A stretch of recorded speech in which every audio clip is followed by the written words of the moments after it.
Hello, everyone. Welcome to a new story. This is a story of dreams, courage, and breaking free from expectations. Many people are born into a life full of luxury, but what if that's not what they want? What if they have a different dream? Today, we follow the journey of a young man who had everything: wealth, power, and comfort. But he wasn't happy. He had a dream that his family didn't support.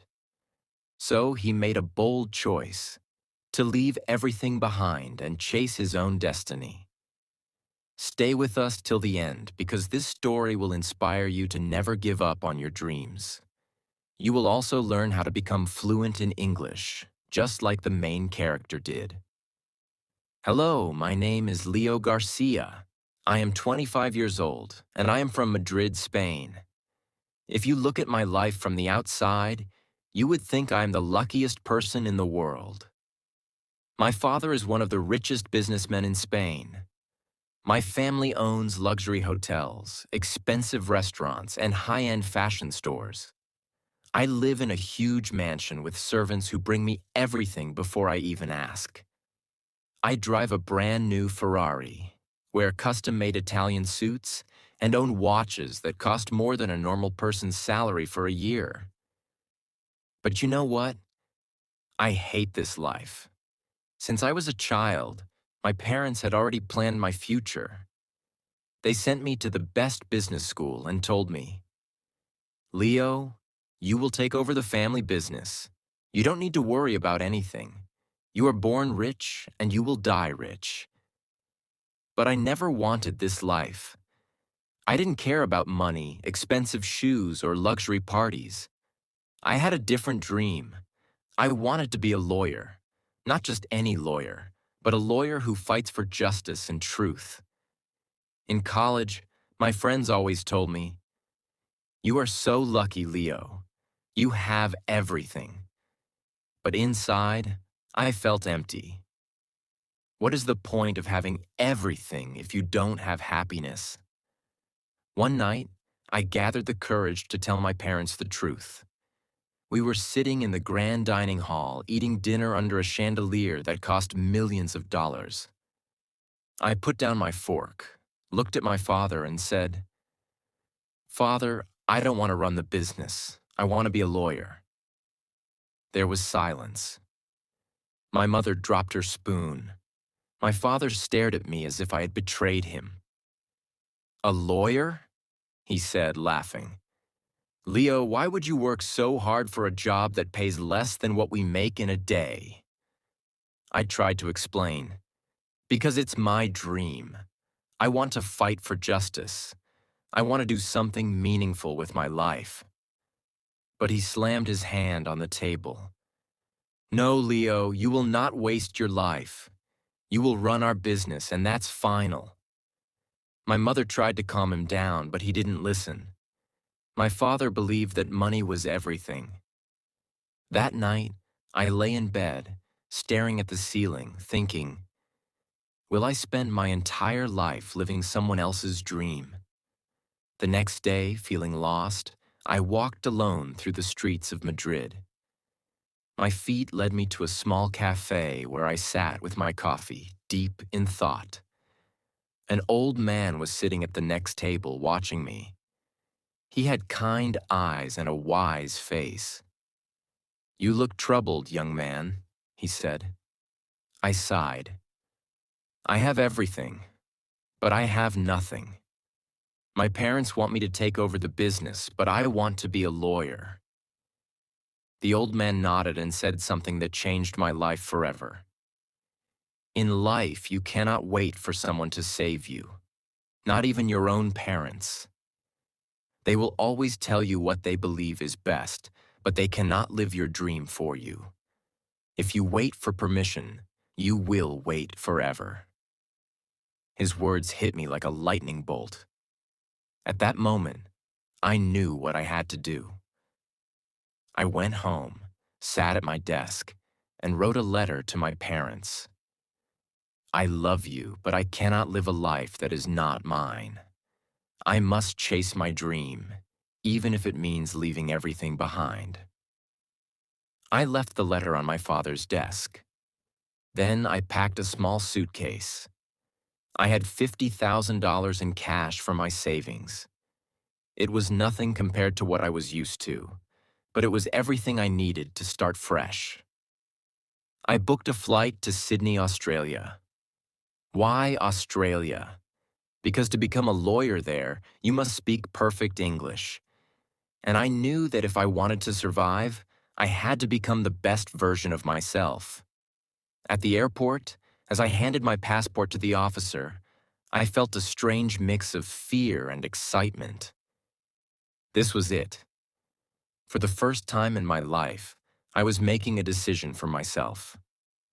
As the plane took off, I looked out the window and whispered, "Goodbye, old life. Hello, new destiny." The plane landed at Sydney Kingsford Smith Airport early in the morning. The moment I stepped out, a warm breeze hit my face. The air smelled different, fresh, salty, and full of possibilities. I had arrived in Australia, a country I had only seen in movies. I felt excited, but also terrified. I was in a new country, alone, without my family's support. I had money in my pocket, but I knew it wouldn't last forever. As I walked through the airport, I saw signs in English everywhere. Baggage claim, immigration, customs, exit. I could read them, but speaking English was a different challenge. At immigration, an officer looked at my passport. "Purpose of visit?" he asked. I froze. I knew the words in my head, but my tongue wouldn't move. I had studied English in Spain, but real-life conversation was much harder. Uh, I come for study? Law, I said, struggling. The officer raised an eyebrow. "You mean you are here to study law?" I nodded quickly. Yes, study law." He stamped my passport and waved me through, but I felt embarrassed. If I wanted to be a lawyer in Australia, I needed to speak fluent, confident English. I took a taxi from the airport. The driver was an Australian man, and his accent was fast and strong. "Mate, where you headin'?" he asked. I stared at him, confused. "Where I going?" I repeated slowly. He laughed. "Yeah, where you going?" I showed him the address on my phone. As we drove, I looked outside. Sydney was beautiful. Tall buildings, blue skies, and clean streets. People were walking in shorts and t-shirts, very different from Spain, where people dressed more formally. I saw a harbor bridge in the distance and a huge opera house. I had seen it in pictures before, but now it was real. "That's the Sydney Opera House," the driver said. "Opera?" I repeated, trying to understand. "Yeah, mate. Famous for concerts, theater, all that stuff." I nodded, feeling excited but lost. I wanted to talk more, but I didn't know enough English. I had booked a cheap Airbnb for my first few weeks. It was a small one-bedroom apartment in a suburb called Newtown. The room was simple. A small bed, a desk, a tiny kitchen, a window with a view of the street. It was nothing like my mansion in Spain, but it was mine. I sat on the bed, feeling both free and scared. "I did it," I whispered to myself. I left everything behind. But now came the hardest part: learning English, finding a job, and becoming a lawyer in a country where no one knew me. The first few weeks were very difficult. I went to a cafe to order coffee, but I couldn't understand what the barista was saying. How I became fluent in English. One night I sat in my apartment and thought, if I don't fix this, I will fail.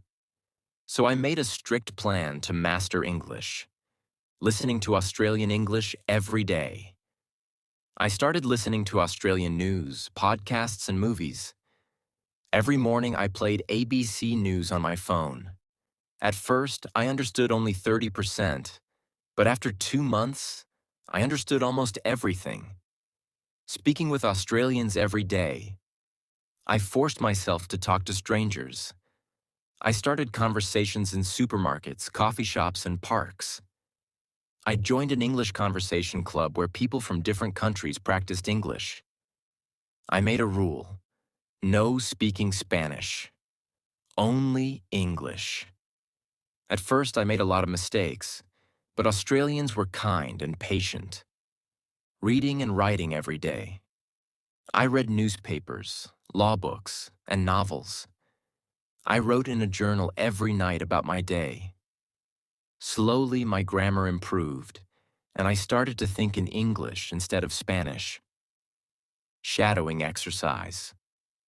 One of the best techniques I learned was shadowing, repeating what native speakers said. I played an English podcast. I paused after every sentence. I repeated the sentence exactly like the speaker. This helped me sound more natural and confident. After 3 months, my savings were getting low. I needed a job.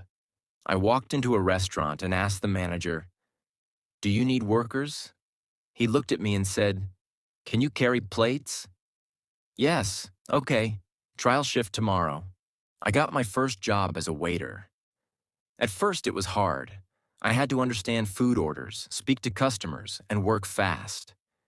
Table 5 wants a medium rare steak with a side of chips. I wrote, "Table 5, meat, chips." My manager laughed. "Leo, write it properly." But after a few weeks, I improved. This job was my biggest English teacher. Every day, I talked to hundreds of people. I learned new words, phrases, and slang. After 6 months, my English was much better. I could have normal conversations, understand legal terms, and feel more confident. One night, I looked up law schools in Sydney. To become a lawyer in Australia, I had to: 1. Pass an English test, IELTS 2. Complete an Australian law course 3. Pass the bar exam. It was a long journey, but I was ready.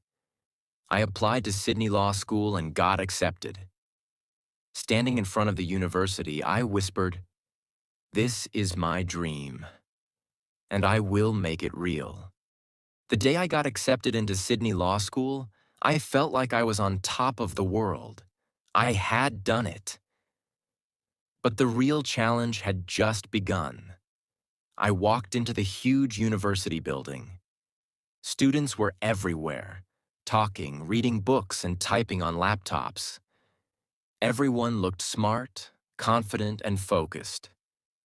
I sat in my first class and the professor started speaking. "Today we will discuss tort law and precedents in common law systems." I froze. I understood the words, but my brain was too slow to process everything. Students around me took notes quickly, but I could only write a few words.